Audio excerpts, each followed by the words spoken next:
Greetings and salutations. Welcome back to Malrias's Musings. This is Malrias. Hoping the evening finds you well. We've got a special The Show today. I think that's what I'm going to call this, The Show. I'm going to try to just put a little podcast out every once in a while. Maybe once a week, maybe once a night. See what happens. But on tonight's The Show, I want to talk about the fact that I finished reading Frankenstein, and I want to talk about that a little bit. But before we get into that, I wanted to talk about Dracula, the novel. And the other day I was thinking about the hunting party. You know, Frankenstein is a kind of a one-on-one story. You've got Victor Frankenstein and the creature, and they're kind of... Victor has some people that he interacts with throughout the story, but the story is basically him and the creature. Whereas Dracula really follows the pattern of the old classic hunting party, if you will. And I'll just kind of go through the characters. You've got Van Helsing, right? He's the old wizard, the old sage. In A New Hope, it would be like the Obi-Wan character. He has an understanding of what the heroes are facing, and he's able to give them wisdom and guidance in what they're facing. And you also have the sage's apprentice. And a lot of times the sage's apprentice is the same as like the hero of the story. And sometimes it's separate. And I think in this case, it's separate because you've got, Dr. Seward. He's kind of the sage's apprentice, if you will. Like Luke was to Obi-Wan. However,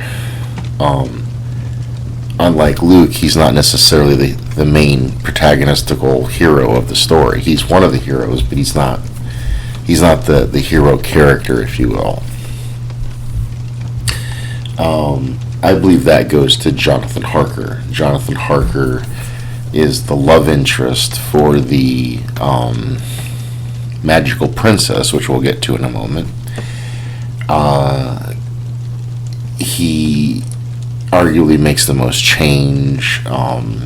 We see him from the beginning of the story, and he's kind of the everyman of the group. And then you have the magical princess, which is Mina, of course. And she's magical because of her situation, she has a connection with the enemy that they don't, so she's able to basically be a magic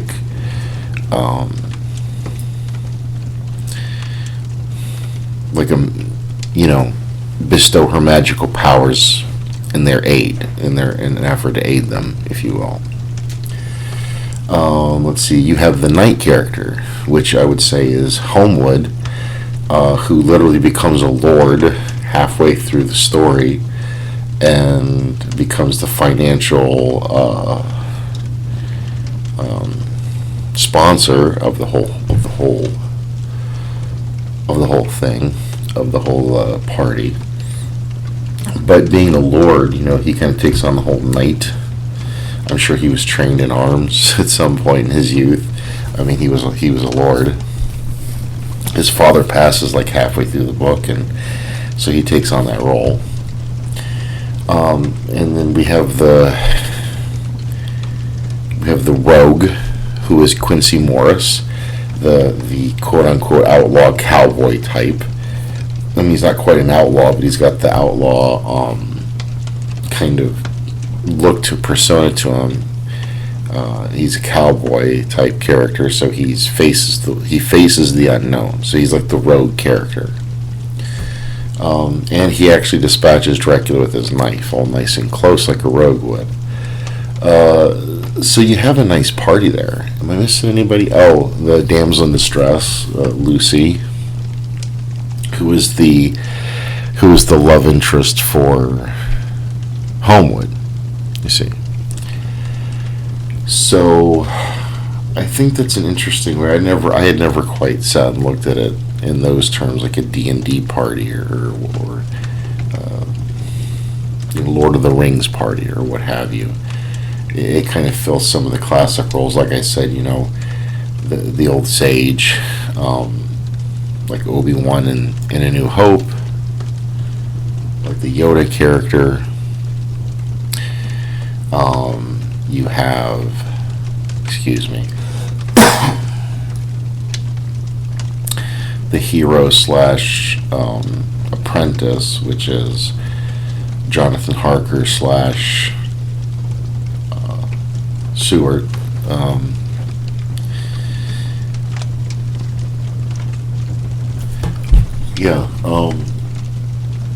I just realized I'm just going through the list again without going into any more depth on it. But yeah, like Luke in A New Hope, he's the apprentice, or even the sorcerer's apprentice. Even though that story is more of a cautionary tale, that's still a representation of the sage's apprentice. And of course, you have your hero character like Jonathan Harker there.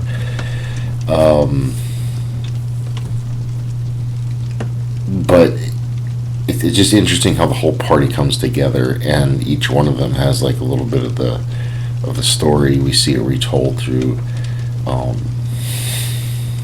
journals and letters, and that's something else I wanted to talk to on the show tonight. Was the concept of 19th century literature and how it was presented and how they talked, and this is going to lead us into like Frankenstein, because both Dracula and Frankenstein were written in like 19th century literature. And I was thinking about this the other day, and it's like in modern movie making, right? Movies are a visual media, so they'll say, show, don't tell, right? So they'll say that in saying, don't tell us what happened, but just show us, on screen, the details. And I feel like 19th century literature was the complete opposite. This is a book, don't show, tell. Don't even show in the book, tell in the book. I feel like that was the rule, because it's rare that you ever see anything play out in a 19th century literature. You're usually hearing a story about somebody talking about how something came about, and they omit a lot of the great details. Like in Frankenstein, right? Like, we do get a little bit of a description of what exactly happens, like with the creature's first kill, but a lot's left to the imagination, and at first you just see like a handprint on a character's neck, and that's basically it. We don't see the creature creep up on him or anything, or we don't get the details of the larynx crushing or anything gory or anything like that. We're not given to a detailed narrative of it happening. We're treated to the creature telling us about how it happened. We're treated to Victor discovering through the word of mouth of others, your brother was found with a handprint on his neck.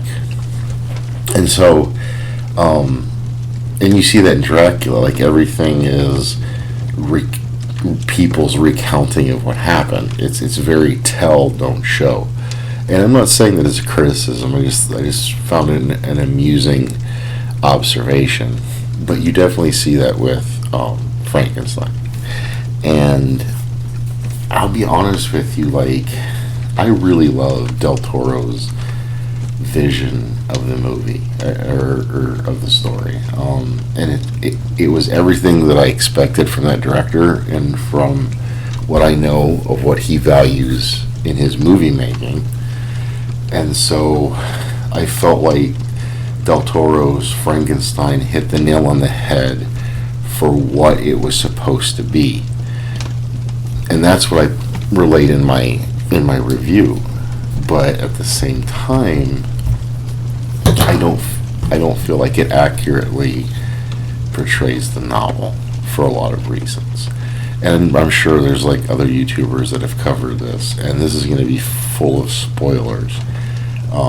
As well, I already dropped some Dracula spoilers if you didn't know how that ended with the Bowie knife.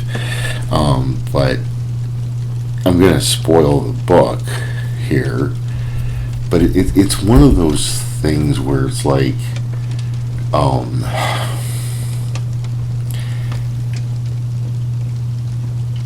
I love what all the different directors have done with the character, and I love that we have heaped so much sympathy on the monster and so forth and so forth, and Del Toro's vision. I think it's all beautiful. I really do. But right now, I'm just going to take the book as the book and as the original source material. And to be honest with you, you do get an explanation to why the monster is the way he is, and there is some sympathy for him. But he's also he's very much painted as the villain. He's very much painted as a mistake and the consequences of flying too close to the sun. And in the book, we see Victor's repentance. We spend a lot of time with Victor and his mindset, and we become intimate with the monster's perspective, but we become very, very, very, like, we get all of the internal monologues of Victor Frankenstein in the book and all the things that he's thinking. And like when he refuses the bride for the monster, he's not doing it to be mean. He actually, like, when he originally says yes, he does it because he sees that the monster's made a really good point. He's like, you created me, then you abandoned me, and then I have nobody like me, and people don't want to be around me because I'm so freakish looking. So, make somebody like me so I can have some kind of sociability. And at first, he sincerely, he's like, he made a good point. I need to make him a mate. I mean, that's what God did for Adam, right? And by the way, there's a lot of religious undertones in this book, especially for some of the questions that were going on at the time. I mean, it's a very well written novel. But it's like, how do I put this?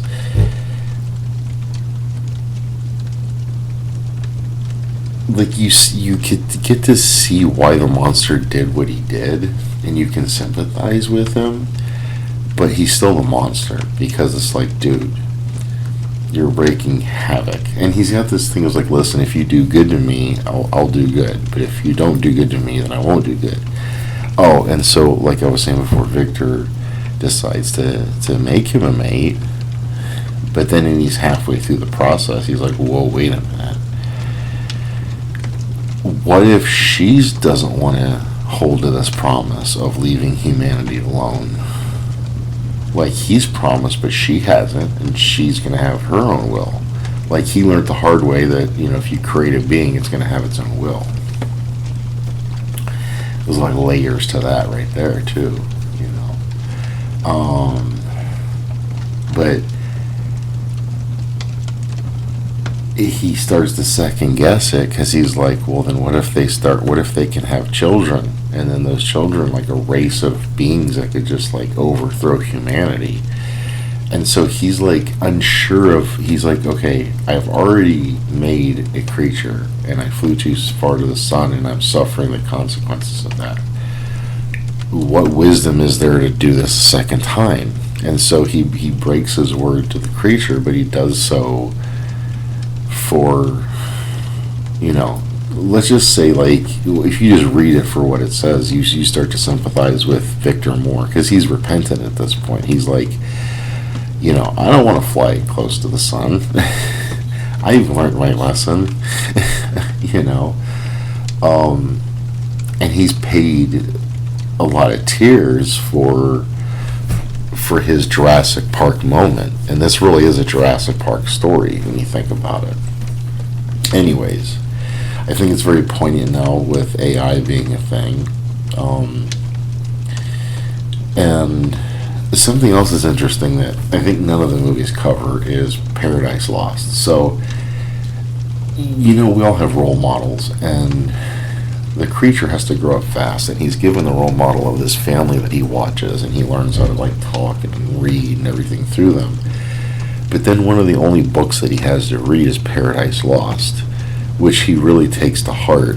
And I think that is one of the bigger points of the story that kind of gets just completely walked over when it comes to the movies, because that also patterned behavior for him. I think it's implied that that's where he gets the idea of if I can't be Adam, then I'll be Lucifer. If you won't treat me like Adam, then I will treat you like Lucifer. And I think that's kind of the undertone there. So I think to leave out Paradise Lost in the telling of the story is a disservice. I think it's important, because when you think about it, it's like, oh, okay, you're alone, you're hurt, and blah, blah, blah, but dude, you are really wreaking some havoc. Okay, the first murder was semi-accidental, but then you frame somebody, and that was completely on purpose, and you did it with malicious intent, because he admits it. He's like, I did it with all evil intent. And he even goes on to say, everything I did from then forth was just in evil, just to be like, hey, if you won't show me love, then I'll show you. And he just, Victor is emaciated in body and spirit by the end of the novel. And his discovery is paralleled against this captain that he crosses paths with. The captain's trying to get to the pole and find out how the compass works. So it's he's on his own amount of discovery. But I think there's a bit of a delineation that's put there, because even Victor's no, what you're doing is good. What I did was bad. And I think the idea of I was trying to play God.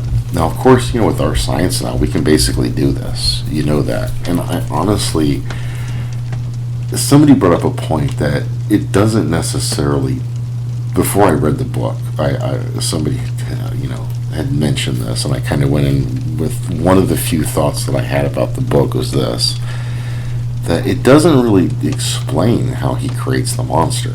It really doesn't. And you actually get more emphasis on his chemistry set.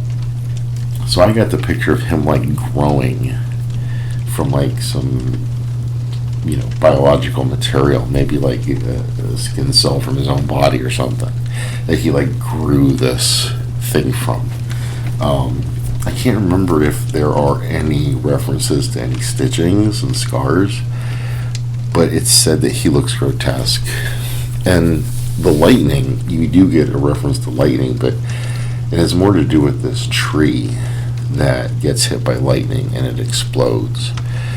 And Victor later uses that as an analogy of what's happened to him. It's he's been hit by this lightning, and it's exploded him, and it's,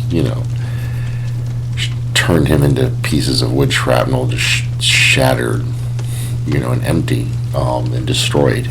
And so I think that's maybe where the lightning, however the idea of how he did it,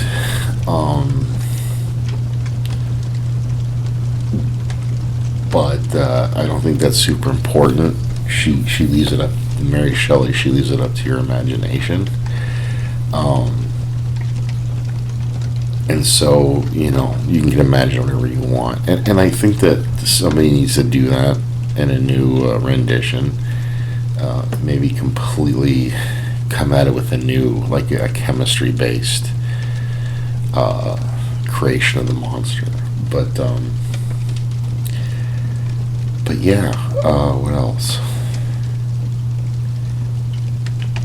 I like that it's a flashback within, like we're hearing letters, and in the letters, the captain has relayed the story that Victor told him, and that's how we're getting this tale.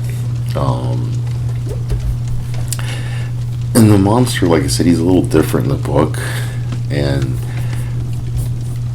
I think he's just more of, in the book, he's more of just personified consequence, in a sense.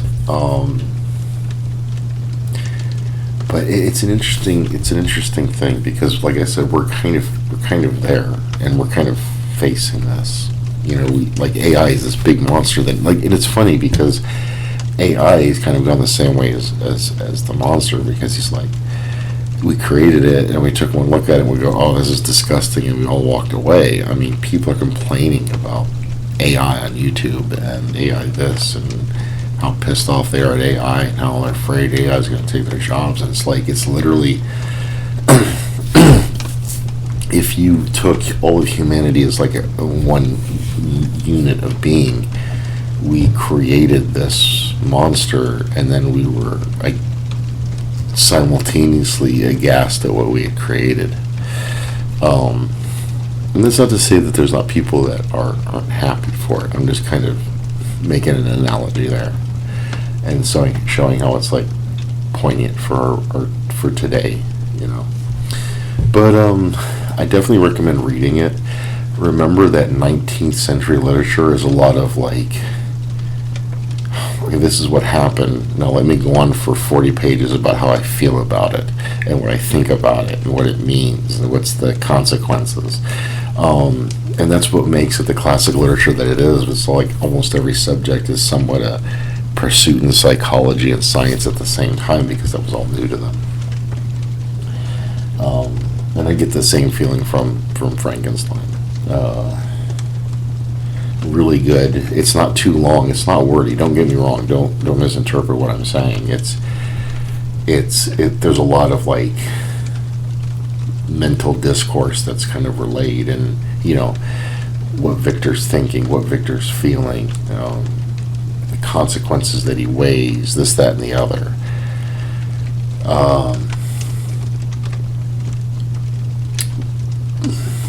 Try not to give anything away. Anyways, but that's that part of it. Let me pause there for a sec. I'll come right back.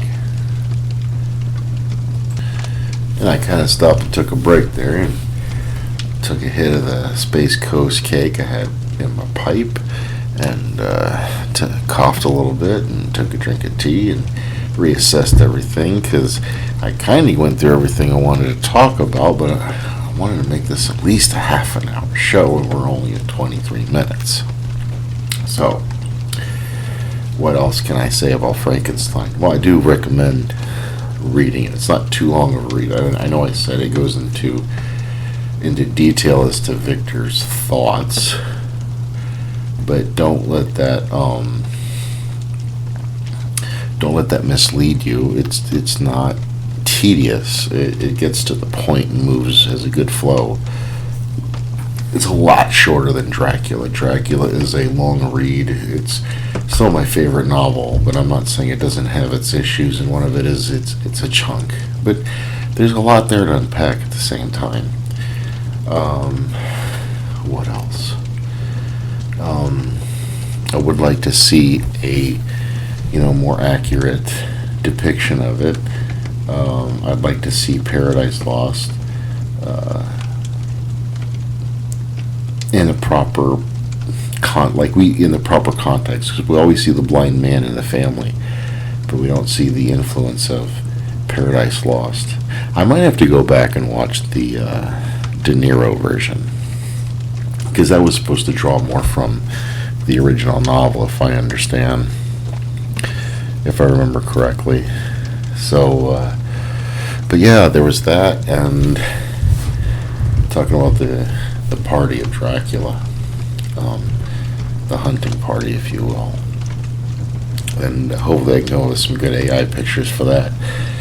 And yeah, I'm going to go ahead and address that. The script, I mean, it's done by me. I'm writing this. I'm actually just off the cuff doing this. I've just been thinking about it all day.